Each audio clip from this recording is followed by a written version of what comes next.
Bueno, hola Revolution Church, ¿cómo estamos hoy? Es un placer estar en la casa de Dios con todos ustedes. Si estás visitándonos, quiero darte una bienvenida especial. Nos alegra mucho que hayas decidido venir. También quiero saludar a todos nuestros campus aquí en la Cordillera Frontal de Colorado, en América Latina, en África Oriental. Estoy muy feliz de estar unidos, un solo cuerpo, en muchos lugares con ustedes. Y quiero decirles a todos ustedes, bienvenidos de nuevo a nuestra nueva serie de enseñanza que estamos comenzando los fines de semana llamada La Tribulación. La Tribulación. Recién comenzamos el fin de semana pasado, así que si esta es tu primera semana aquí, estás llegando en un momento excelente. ¿Qué es la tribulación? ¿Qué sucede durante esto? ¿Qué dice la palabra de Dios al respecto? ¿Cuándo tiene lugar el arrebatamiento de los creyentes del que habla la Biblia en relación con la tribulación?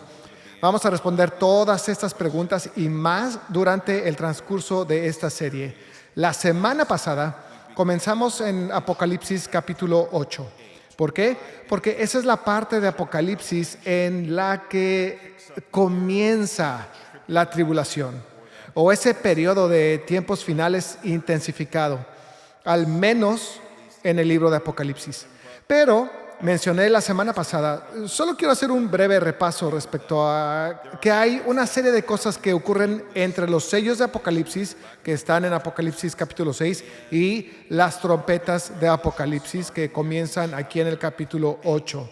Técnicamente la tribulación comienza justo después de esos sellos de Apocalipsis.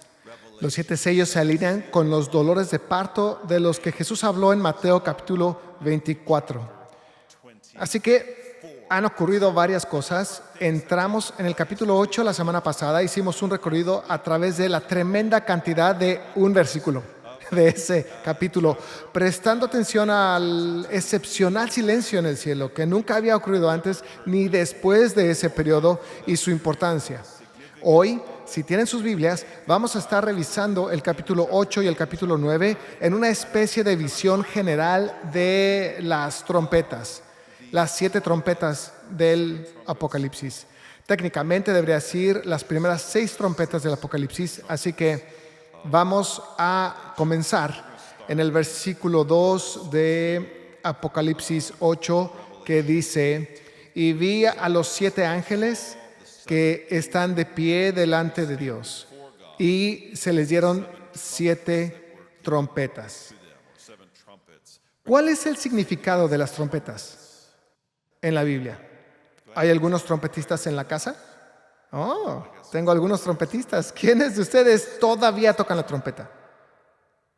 Ojalá la hubieras traído, porque he estado sintiendo que ¿cómo estoy enseñando sobre estas trompetas si no hay trompetas? No hay sonido de trompeta, necesito escucharlo. Pero supongo que no la tienes en tu auto, así que continuaré. Bueno, ¿cuál es el significado de una trompeta en la Biblia? La primera vez que vemos aparecer trompetas en las páginas de las Escrituras es en la peregrinación de los israelitas por el desierto, justo después de que salieron de Egipto, antes de entrar en la tierra prometida. Ahí Dios les exige que usen trompetas para algunas cosas específicas. Números 10, 2 y 3, hazte 2 trompetas de plata, las harás labradas a martillo, y te servirán para convocar a la congregación y para dar la orden de poner en marcha los campamentos. Cuando se toquen las 2, toda la congregación se reunirá junto a ti a la puerta de la tienda de reunión. Entonces se hicieron 2 trompetas, cumplieron con varios propósitos. Se usaban para convocar a las personas a la tienda de reunión, para convocar una reunión con la congregación, para llamar a la congregación a alistarse y partir a un nuevo lugar también. En 2 de Crónicas 5 vemos a Dios especificando trompetas y algún propósito allí. Se enumeran entre una serie de otros instrumentos en el uso de adoración o alabanza al Señor. Así que sabemos que las trompetas se usaron para eso. ¿Qué más? Jeremías 4:19, al final de ese versículo dice: el sonido de la trompeta, el pregón de guerra. Las trompetas se usaban como una alarma. El sonido de la guerra inminente en ese sentido. Y también, muy significativamente, en Joel capítulo 2, que es una profecía del Antiguo Testamento sobre las cosas por venir. que tiene un alto paralelo en Apocalipsis 8 y 9 que estamos viviendo o viendo ahora. Dice: tocad trompeta en Sión y sonad alarma en mi santo monte. Tiemblen todos los habitantes de la tierra, porque viene el día del Señor, porque está cercano. Entonces, Joel 2 trata sobre el día del Señor. El día del Señor es un término bíblico que describe la venida del Señor. A veces el día del Señor se extiende para más o menos aplicarse al tiempo entre la primera venida de Cristo y hasta la segunda venida, pero más a menudo se refiere especialmente a su segunda venida, tanto a su venida para reunir a su pueblo como su venida para traer juicio sobre este mundo, y ahí aparece una trompeta. Mantén eso en mente. Vamos a ver un par de otros versículos relacionados con este contexto particular de una trompeta. Mateo 24, un capítulo en el que hemos estado mucho y estaremos mucho, porque ahí Jesús habla sobre las cosas que han de venir. Dice en Mateo 24, 31, Jesús dice: Él enviará a sus ángeles con una gran trompeta y reunirán a sus escogidos de los cuatro vientos, desde un extremo de los cielos hasta el otro. Así que vemos una trompeta asociada con la reunión de los elegidos al final. Primera de Corintios 15, 52 también dice: en un momento, en un abrir y cerrar de ojos, a la trompeta final. En los campus también tienen que decirlo. Tengo una premonición de que alguien no lo dijo: en la trompeta final, pues la trompeta sonará y los muertos resucitarán incorruptibles y nosotros seremos transformados. Primera de Tesalonicenses 4:16, pues el Señor mismo descenderá del cielo con voz de mando, con voz de arcángel y con la trompeta de Dios, y los muertos en Cristo se levantarán.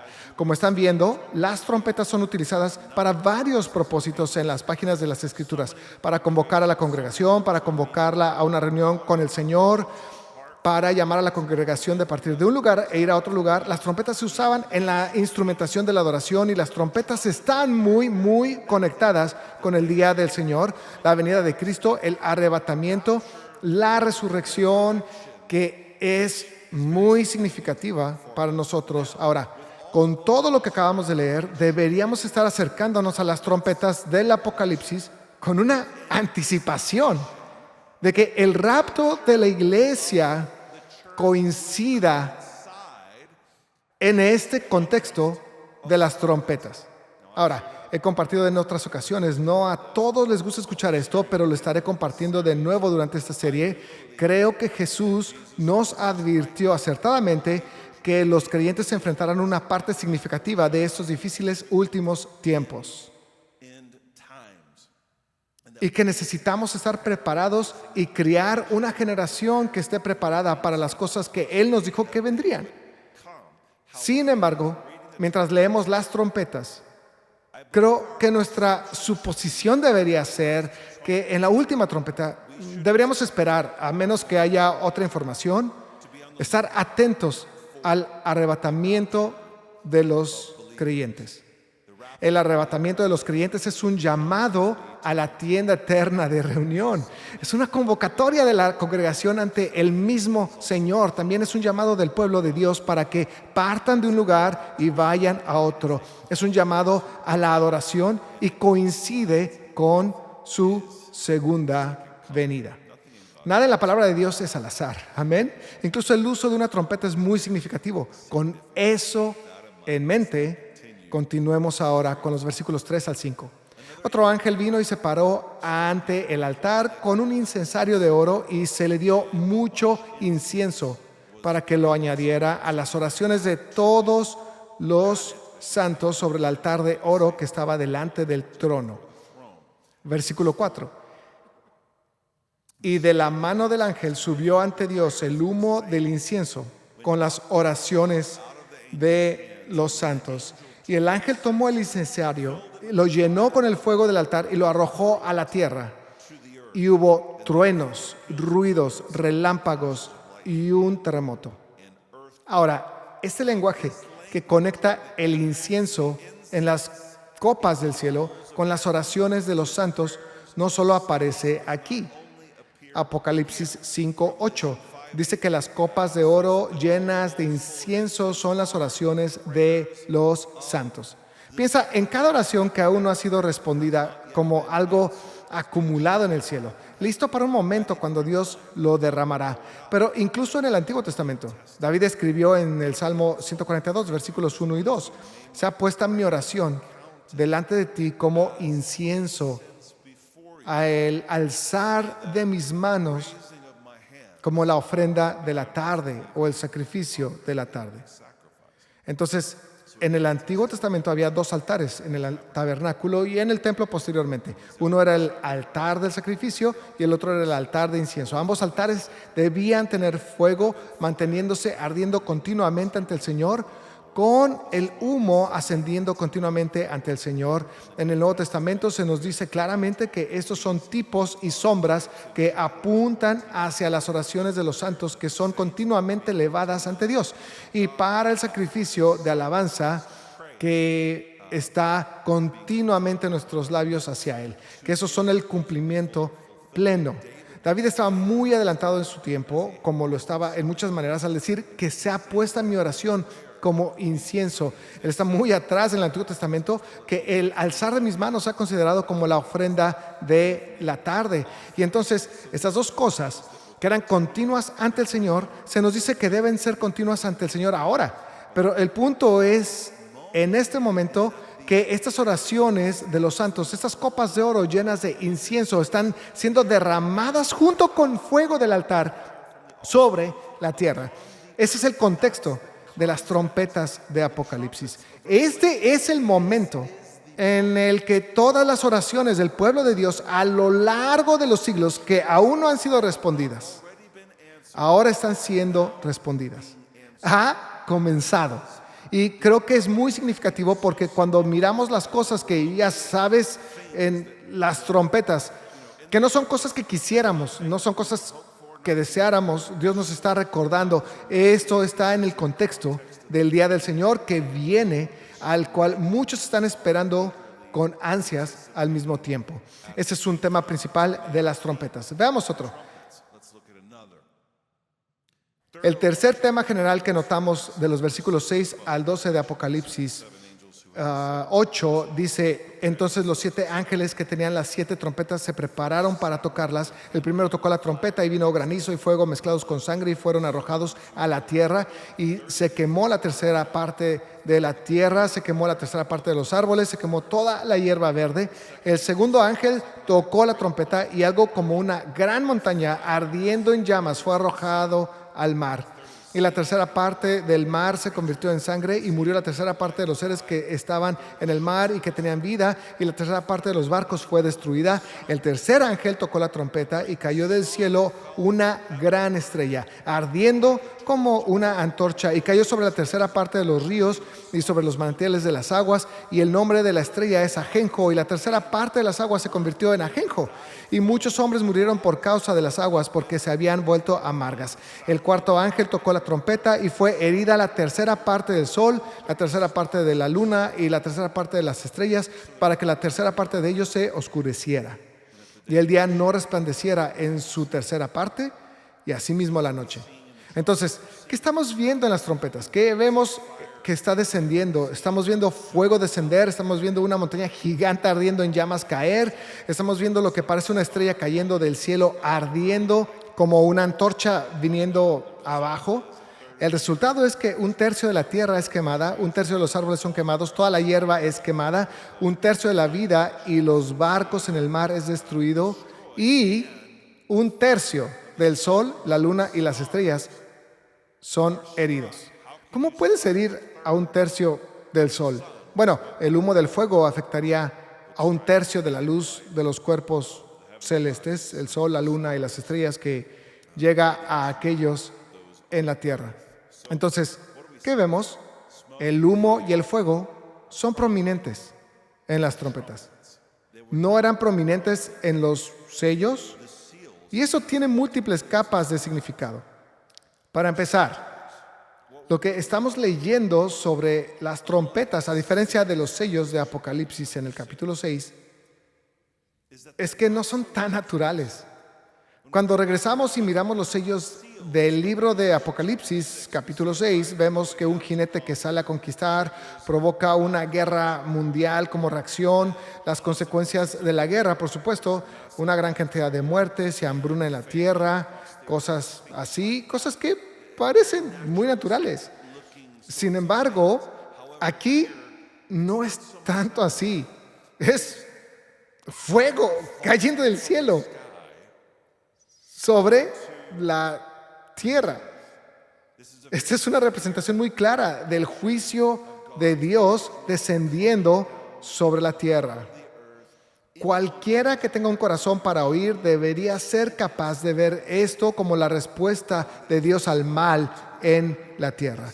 Este es el juicio de Dios descendiendo literalmente del cielo, pero también el fuego es significativo porque es la manera en que las escrituras en otros lugares nos dijeron que vendría el segundo diluvio de la tierra, por así decirlo. Segunda de Pedro 3, 5 a 7, los cielos existían desde hace mucho tiempo y también la tierra surgida del agua y establecida entre las aguas por la palabra de Dios, por lo cual el mundo de entonces fue destruido siendo inundado con agua. Pero los cielos y la tierra actuales están reservados por su palabra para el fuego, guardados para el día del juicio y de la destrucción de los impíos. El día del juicio, si tenemos ojos para ver, está comenzando en la sección de las trompetas de Apocalipsis. Malaquías 4 habla sobre lo mismo. Viene el día ardiente como un horno y todos los soberbios y todos los que hacen el mal serán como paja, y el día que va a venir les prenderá fuego, dice el Señor de los ejércitos. Vemos lo mismo en Isaías 66. No lo leeré todo ahora, pero lo que estamos viendo aquí es que este es el comienzo del día que fue profetizado tanto en el Antiguo como en el Nuevo Testamento, en que la tierra será destruida por fuego en el juicio final de Dios. Pero las trompetas nos muestran que no todo pasará de golpe, no todo pasará en un instante. Entonces, el fuego de las trompetas, lo que podemos percibir aquí es que Dios de hecho está dando la forma más fuerte de advertencia tanto a los no arrepentidos como a los incrédulos en la tierra. Digo, todos saben que de acuerdo a las Escrituras, Dios ha revelado que el fuego eterno es lo que espera a los incrédulos y a los impenitentes. En ese contexto de comprensión de que podemos ver que hay misericordia de Dios incluso manifestada en estas trompetas. Esta es la advertencia más clara de lo que viene y lo que se acerca pronto y lo que espera a aquellos que no quieren y se niegan a apartarse del pecado y a volverse hacia la fe en el Dios viviente. Sin embargo, ¿cuál es la forma más probable de que esto sea cumplido? Y lees lo de los sellos y dices, ok, eso es bastante claro. Aquí simplemente hay fuego cayendo del cielo. Creo que la forma más probable en que esto se cumpla es en la forma de asteroides, literalmente cayendo y golpeando la tierra. Digo, estamos viendo fuego cayendo del cielo, una gran montaña ardiendo, estrellas cayendo como si fueran antorchas encendidas cayendo sobre la tierra.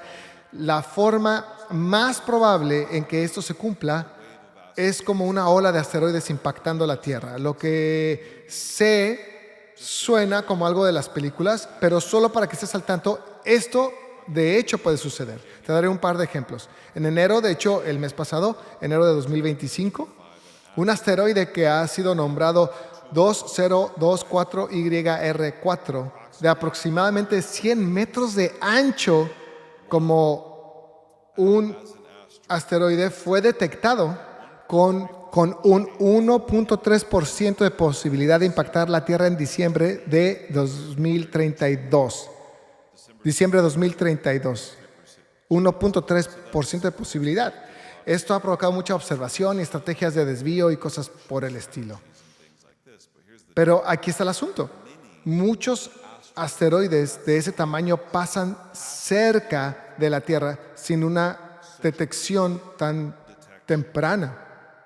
Así que esto puede suceder con seguridad con solo días, semanas de aviso, a veces sin aviso, y particularmente si un asteroide se acerca desde el camino que viene de detrás del Sol. Es casi indetectable. Luego, el asteroide 2023, este es NT1. Si te fascina y vas a anotarlo para buscarlo más tarde, eres bienvenido a hacerlo. Tenía 60 metros de ancho, más o menos. Pasó inadvertido hasta 2 días después de haber pasado cerca de la Tierra, en su punto más cercano a la Tierra. ¿Por qué? Porque vino desde la dirección del Sol. Era indetectable.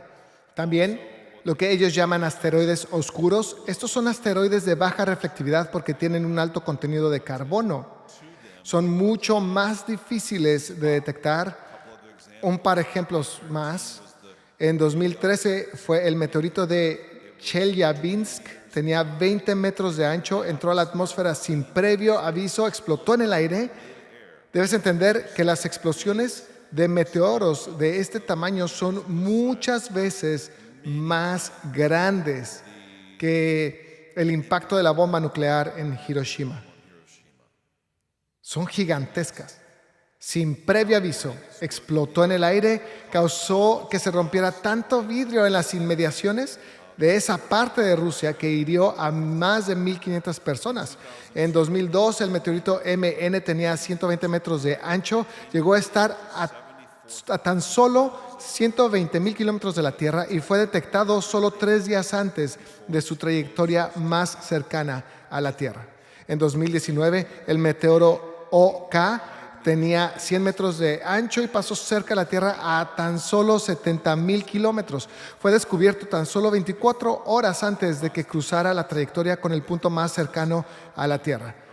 Así que si un cinturón de asteroides no fuera detectado, quizá viniendo desde detrás del Sol, o si fuera alterado por colisión con quizás otro cinturón de asteroides, eso podría llevar a múltiples eventos de impacto grandes e importantes sin mucha detección. Si uno de estos impacta la Tierra, ¿qué sucede?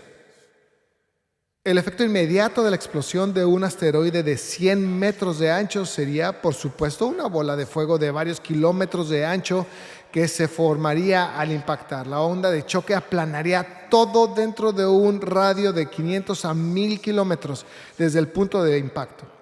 Es probable que un terremoto de magnitud 6 a 7 siga a ese evento de impacto. Un calor extremo encendería incendios forestales en una gran región y habría devastación regional a causa de eso.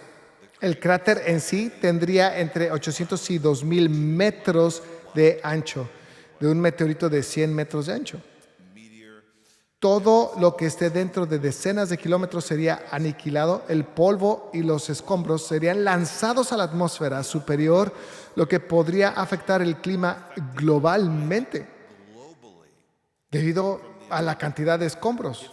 Si impactara el océano, ¿qué pasaría? Causaría un tsunami masivo. Un asteroide de 100 metros que golpee el océano podría generar un tsunami de cientos de metros de alto cerca de ese lugar de impacto.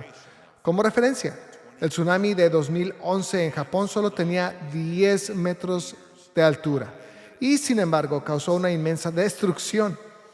Las ciudades costeras a una distancia de hasta 450 kilómetros de un impacto en el océano podrían experimentar olas devastadoras que aún serían de decenas de metros de altura cuando lleguen a la costa. También habría importantes efectos atmosféricos, efectos de un impacto oceánico de este tamaño. El vapor sobrecalentado y los escombros serían lanzados a la atmósfera, afectando los patrones climáticos. Si el impacto es lo suficientemente grande, podría alterar temporalmente las temperaturas globales. Pero, ¿cómo podría afectar las aguas dulces? Porque acabamos de leer sobre eso, lo del ajenjo y las aguas que se hicieron amargas. Bueno, en realidad puede suceder de varias maneras por asteroides que ingresen. Una forma sería la liberación de elementos tóxicos, los condritos carbonáceos, algo que se sabe que hay en los meteoritos, contienen cianuro, sulfuros y arsénico que se disuelven en el agua.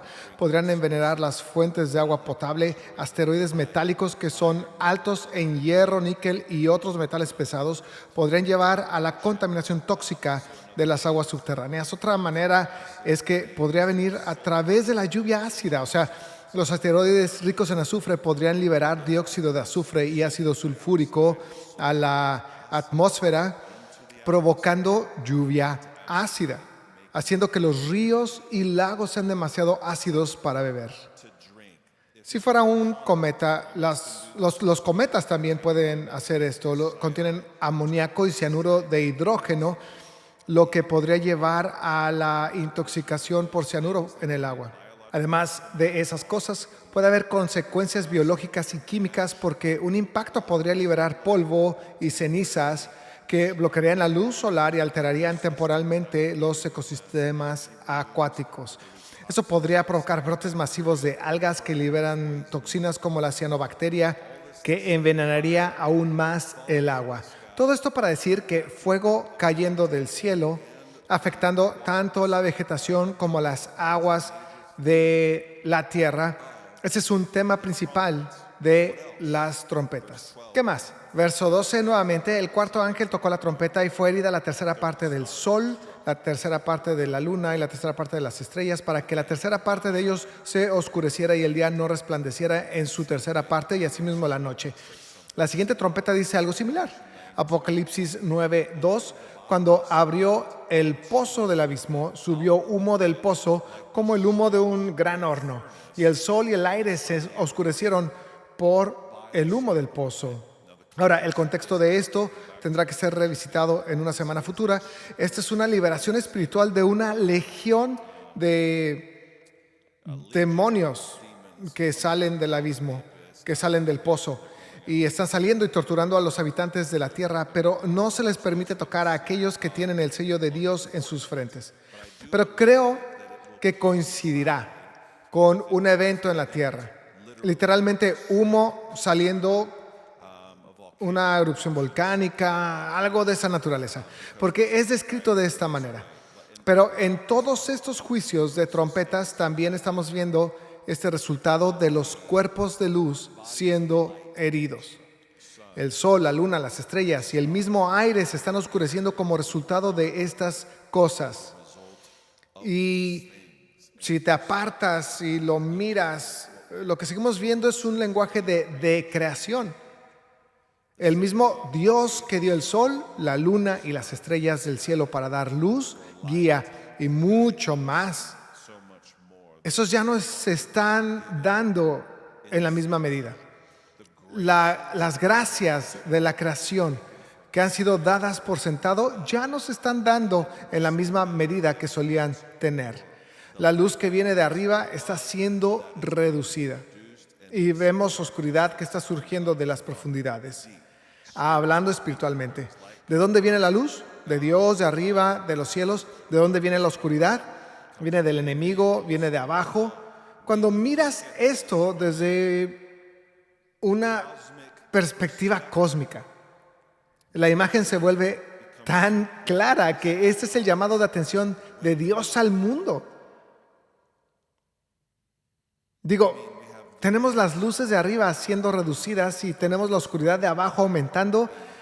Es como si Dios no estuviera guardando nada para dejar que aquellos que no se han vuelto a Él vean. Dios está trayendo juicio por lo que hemos hecho.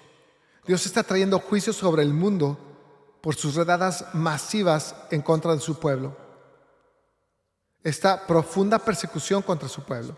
La exclusión de Dios de un gobierno mundial. Apocalipsis 9:4, en el contexto de todo esto, se les dijo que no dañaran la hierba de la tierra, ni ninguna cosa verde, ni ningún árbol, sino solo a los hombres que no tienen el sello de Dios en la frente. Aquí se está describiendo una plaga profunda de 5 meses.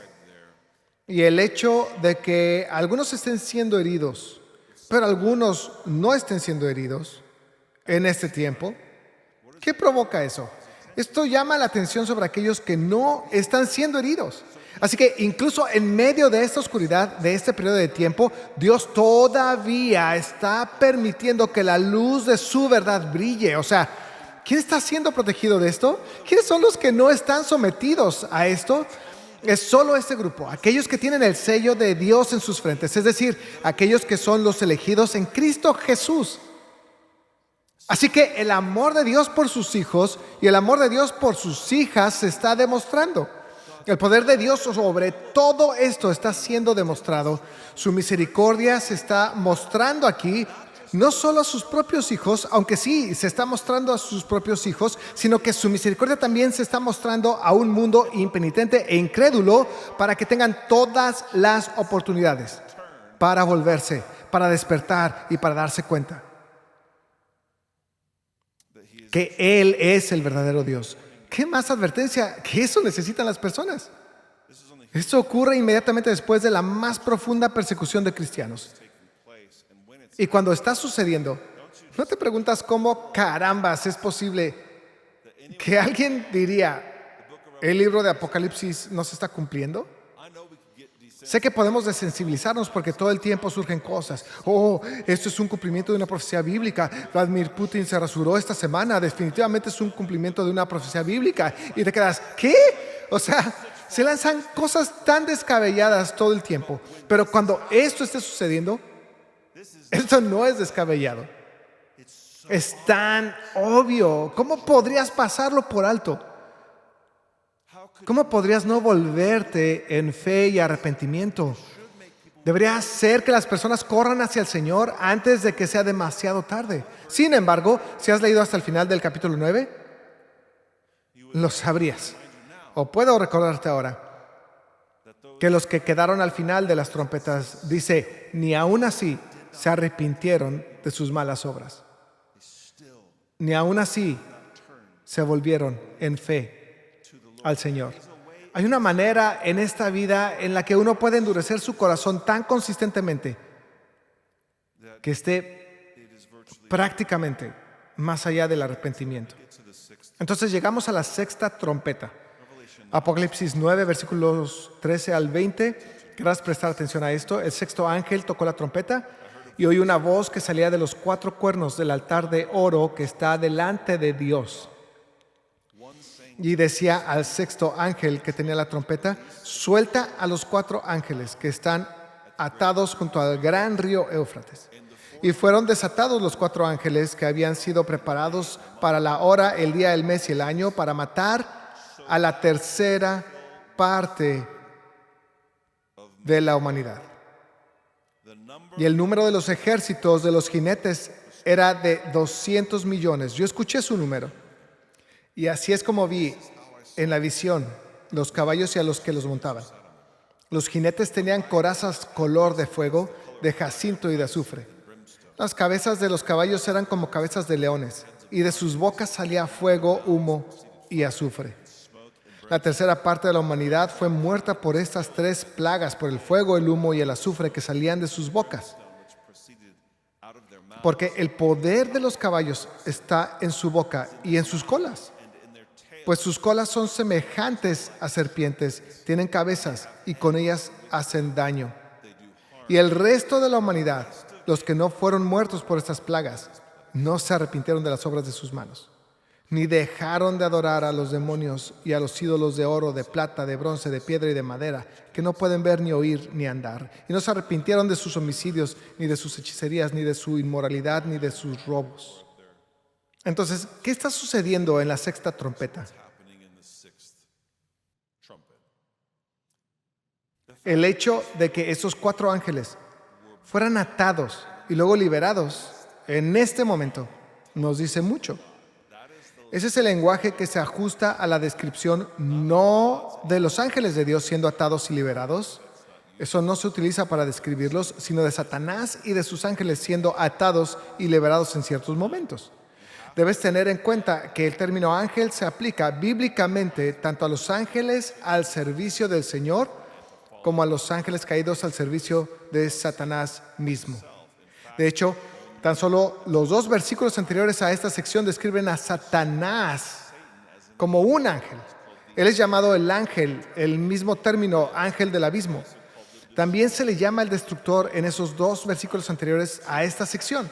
Y lo que está sucediendo aquí es que hay una legión de ángeles que está siendo liberada del abismo y están liderando a este ejército por toda la tierra y están saliendo para destruir a 1/3 de la población restante. Ahora, un ejército de 200 millones es masivo.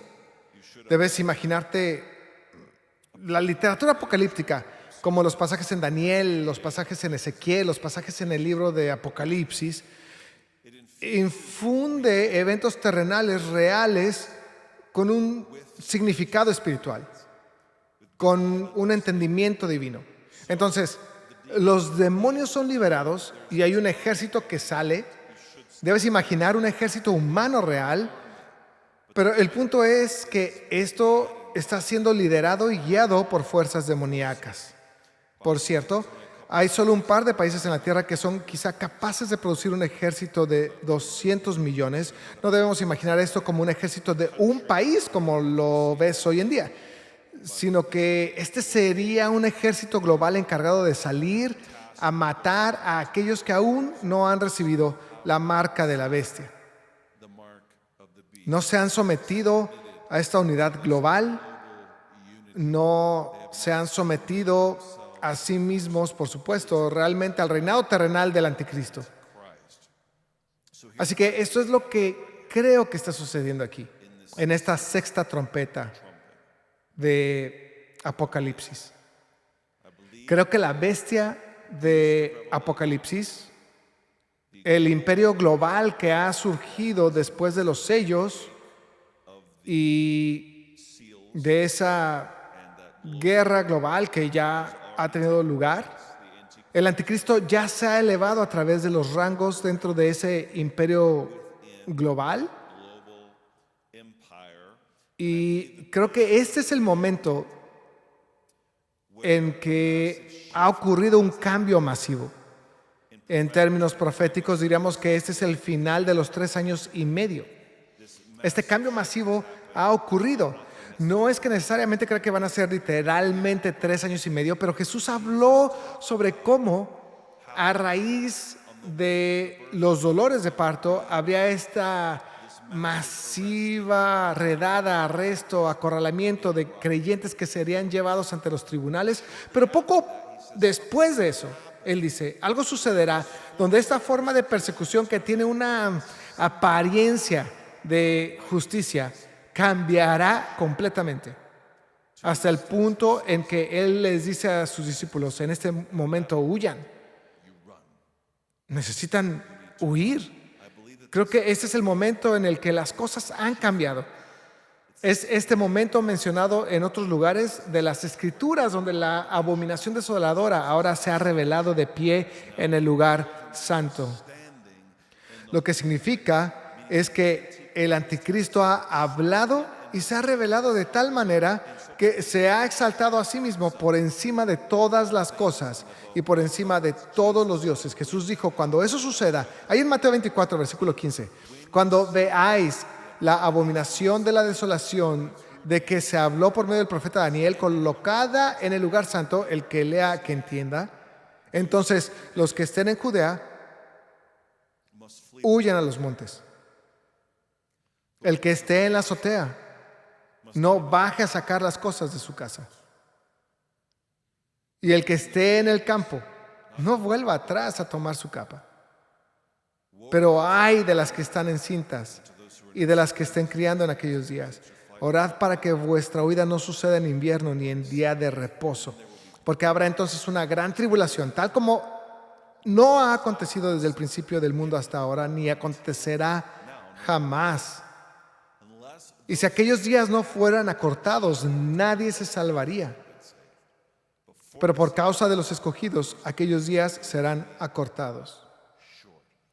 Yo creo que esto es ese tiempo, cuando el anticristo ahora va a decretar una erradicación total de todos aquellos a quienes ha culpado por la guerra que ocurrió bajo los sellos, a quienes ha culpado por todo que esté en contra del bien de la humanidad. Él está hablando de los religiosos,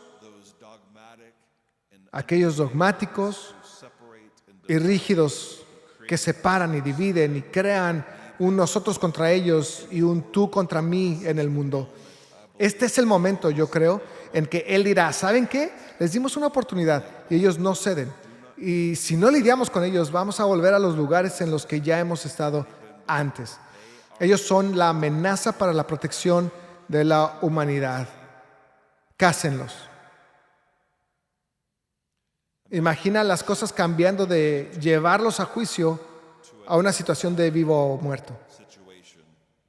Ahí es donde creo que estamos ahora.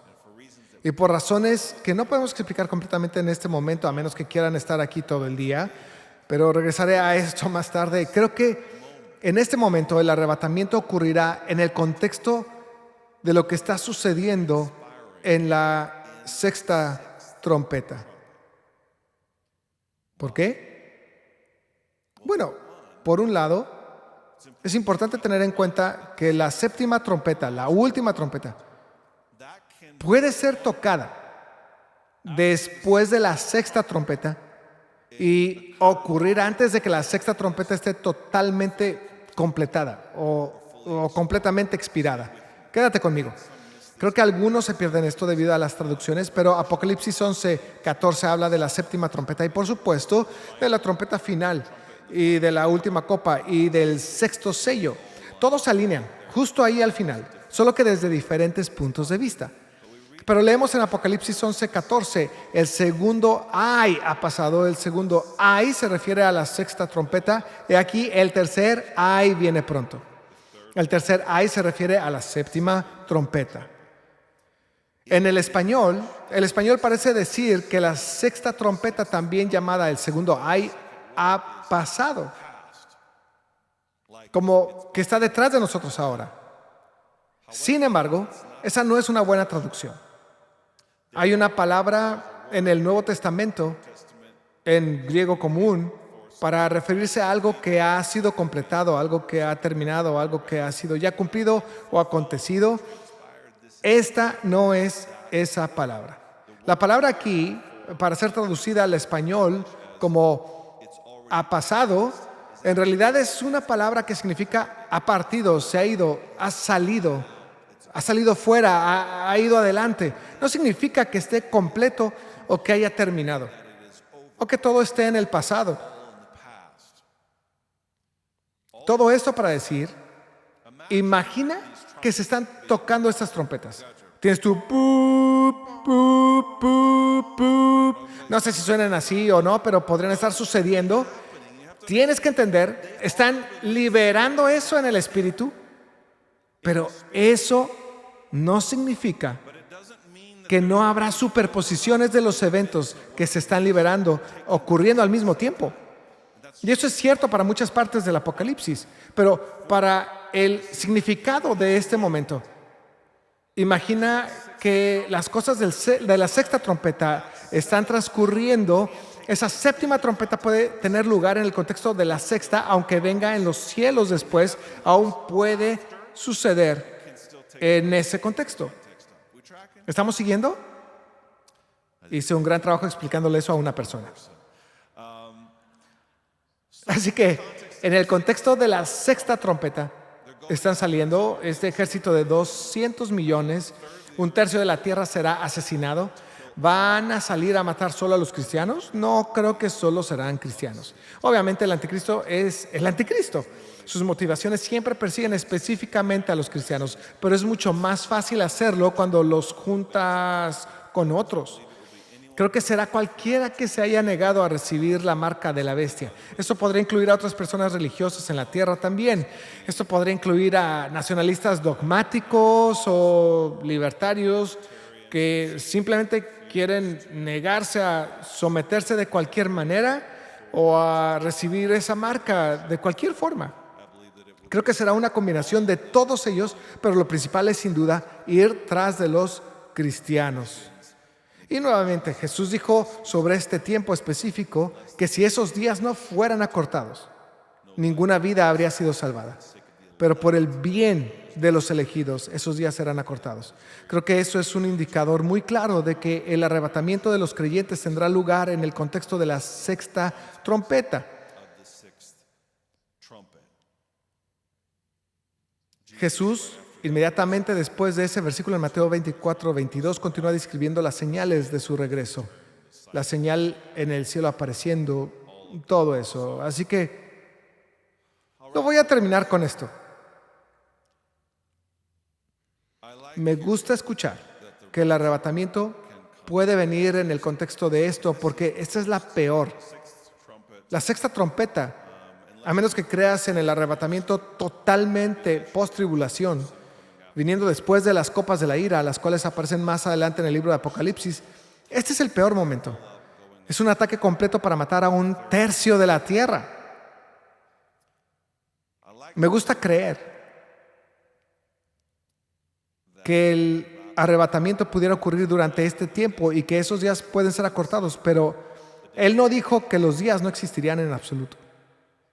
Él dijo que serían acortados. Él no dijo que no habría creyentes que sufrirían el martirio en este periodo. De hecho, en otros lugares, Jesús dejó muy claro: ellos os matarán. Y por eso es tan importante, creo yo, que nosotros vivamos una fe que esté dispuesta a morir por aquel que murió por nosotros. De hecho, esta es la definición bíblica de lo que es un discípulo. Ahora regresen a Marcos 8:34. Jesús dijo: si alguno quiere venir en pos de mí, niéguese a sí mismo y tome su cruz y sígame. Porque todo el que desea salvar su vida la perderá, pero el que pierda su vida por causa de mí y del Evangelio, la salvará. Un discípulo bíblico es alguien que es obediente a su Señor hasta el punto de la muerte. Son fieles al Señor hasta la muerte. Y eso es lo que vemos en el libro de Apocalipsis. Apocalipsis 12:11. Ellos lo vencieron por medio de la sangre del Cordero, por la palabra del testimonio de ellos, y no amaron sus vidas, llegando a sufrir la muerte.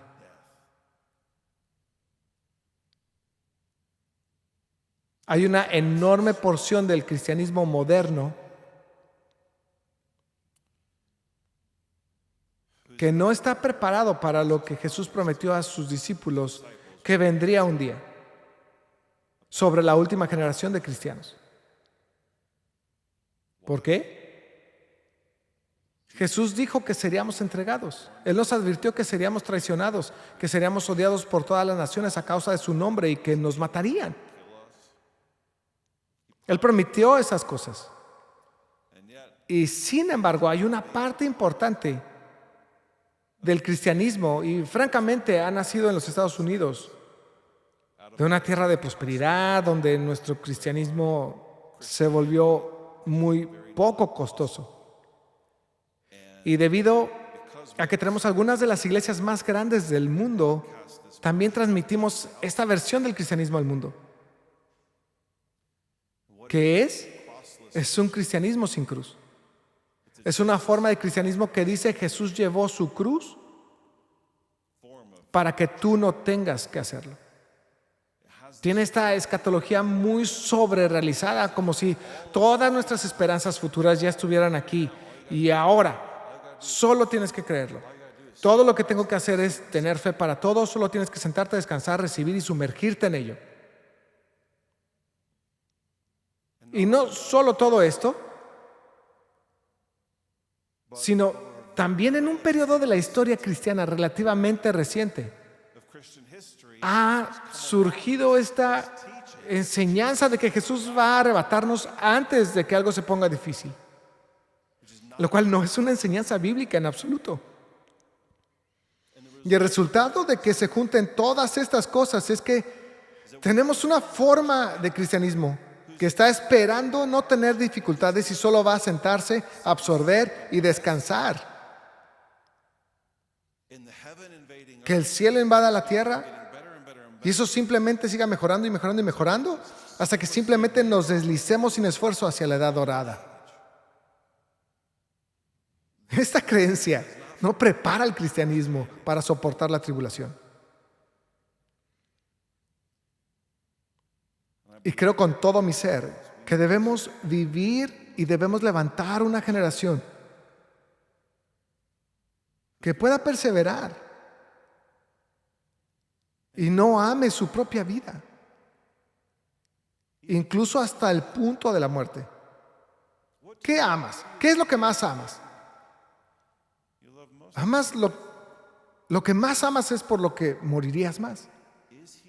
¿Es Él nuestro primer amor? Solo un primer amor moriría por Él.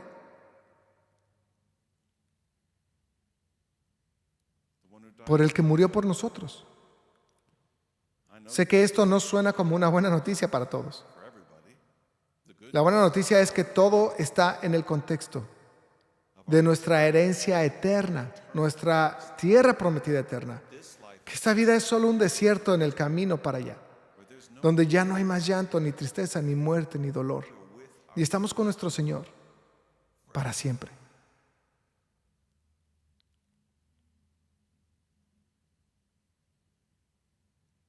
Pero levantaremos una generación que pasarán por las aguas del bautismo de la muerte misma para entrar en esa promesa.